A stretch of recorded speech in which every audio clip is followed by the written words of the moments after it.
how to cancel Spotify premium free trial. So in here, the very first thing that you need to do is simply get into your Spotify account, and then from here, what are we going to do is simply tap on the premium icon that you'll be able to see right here, right? So in here, there will be the option of the exact plan that you have bought, which I'm pretty sure is the 1 month free trial.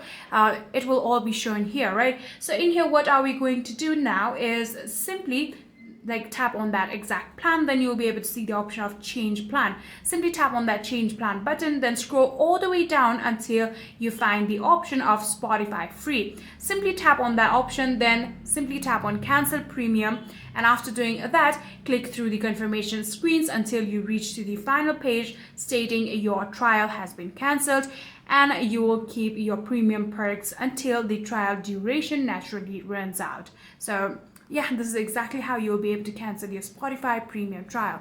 If you guys do have any further queries, please let me know in the comment section down below, and that will be it for this video.